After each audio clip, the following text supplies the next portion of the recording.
I've been a crime against myself since as far back as I go. Preacher man. Hi, this is Cody Belew, and this is the story behind the song for Crimes Reloaded. So, a couple of years ago, I was on a flight to New York City, and as I typically am doing, I'm scrolling through the news in my news feed on my phone, and I came across an article explaining how these two women were violently attacked on a train somewhere in Europe. I'm not really sure where. They were attacked just because they were sitting together as couples do. They weren't really being aggressive in any sort of public display of affection. It just so happened that they were a couple, and these men beat them up. And I found myself in a familiar feeling of anger, turned quickly to rage, and exhaustion. I was tired of reading about these stories. And whenever I'm in a space of writing, I find that the ones that are closest to my heart, they always happen very organically and quickly. And so I just got my phone out, which I'd never write with my phone. I always write to pen and paper. But I just opened my notes and started typing, "I've been a crime against myself since as far back as I go," because the point of the article was that a crime had been committed against these women, and I just was in the headspace of a crime was committed against them because they were considered a crime to the offenders. And so when I had that first line, the rest of it just started to pour out of me, and each verse is sort of about, from my own point of view, my own story of growing up in an environment where, in a society of the South and in the religious culture of the South, where being a gay person wasn't going to work. And so I needed to paint this picture of always being told that you're a crime. And then the next verse is all of the crimes you've committed against all the people that came before me. I carry that now, and all the people like me carry that now. And then the last verse is talking about how I've stacked your crimes up against my crimes, and mine aren't so bad. And that whole notion of don't live in a glass house and try to throw stones. I originally was in the headspace of, I'm not going to write this song and explicitly let it be about me and my life. I was trying to fold that into a greater message of we've all been a crime to somebody. There are so many stories through the ages of different types of people, different groups of people, different religions that are persecuted against, and I just thought, well, I'll just fold my story into those stories, the greater story of that, to remain safe. And then the closer I got to releasing it, I knew that the words of Nina Simone were haunting me. She said, an artist has to be a reflection of the times. And for me, I found myself feeling like a coward by not truly leaning into the full reason why I wrote it in the first place. And it wasn't until that moment that I really did have a full circle sort of experience as a songwriter and as an artist to live in my own truth. I had always written from a third party type of position, and it wasn't until Crimes that I sat in my own seat and lived my own truth. I wrote this song out of like I said, a place of rage.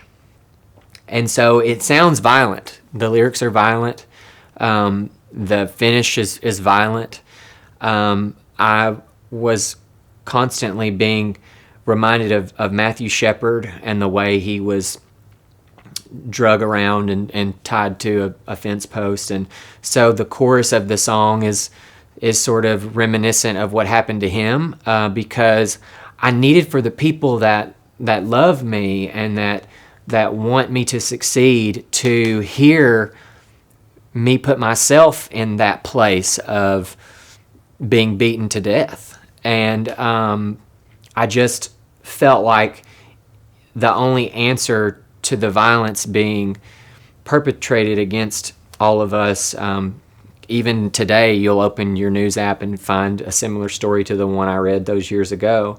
The answer to that needed to be a violent message of portrayal of what's going on. And my hope for the song is the very last line of the song is where I planted the seed of hope, which is throughout the song. The last line of the chorus is, if you're putting me out of my misery, go ahead and make it quick. But the last line of the song is, if you're putting me out of my misery, you better make it stick. The point being that if you don't kill me, I'm going to get up and be better for it and turn it against you. Not necessarily violence on violence, but you'll never break this out of a person or out of a group of people. No matter how many eons it's been tried, there are always going to be people like me and those women on that train who really are just trying to live their own human experience. And so we're great in number, and together, if we stay together and stick together, I think that however many years humankind lasts, hopefully there will be a happy ending to the story of gay people. But right this second, we have to stay on our toes. So I wrote this song, and I hope that it inspires everyone that's being browbeaten or physically beaten to just stick it out and seek out the greener pasture that's waiting for you somewhere else. I didn't grow up in an environment of torment.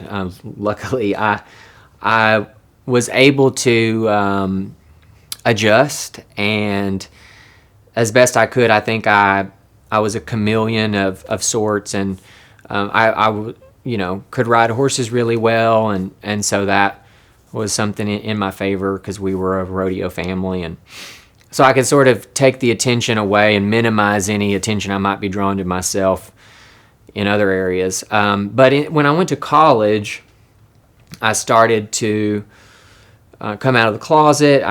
It's not that I dressed any differently or acted any differently, but I think because I was more sure of myself and more comfortable in my own skin, I definitely exuded, a sense of I mean, in the South, a sense of style will get you in trouble. So any little nuance that I had was dangerous, I guess. And I remember walking between classes one day, and it was a sunny day, and there was this beautiful alley of giant trees next to the post office on campus. And I was crossing the street to go to the post office, and this car was coming up the street, but it sped up. It was one of those cars that somebody had souped up and cut the muffler on and whatever. It was really loud, and it was speeding up. But I just I didn't stop or look up. I just kind of kept going at my pace, and they weren't slowing down. And then when they were really close to me, they slammed on their brakes and started yelling things out the window at me that I had never been called before, especially to my face. And they were throwing bottles at me. And I I didn't have anything on my person. There were no limbs to pick up, as my dad would say. He would always say, pick up a stick if you can find one to defend yourself. But there was nothing. I was stranded, and so the best I could do was keep my head down and walk across the street and go into the post office and just sort of try to be near someone of authority until they drove away.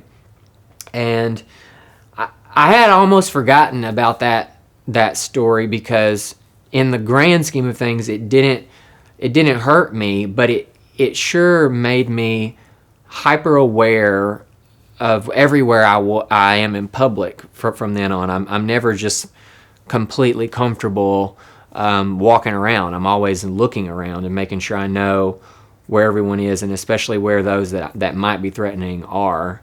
But when I was writing crimes, and anytime I sing crimes, to get myself in the space to sing it authentically, I do think about how I felt that day, how that kid essentially felt, and then how I would feel about it now. It's a totally different person.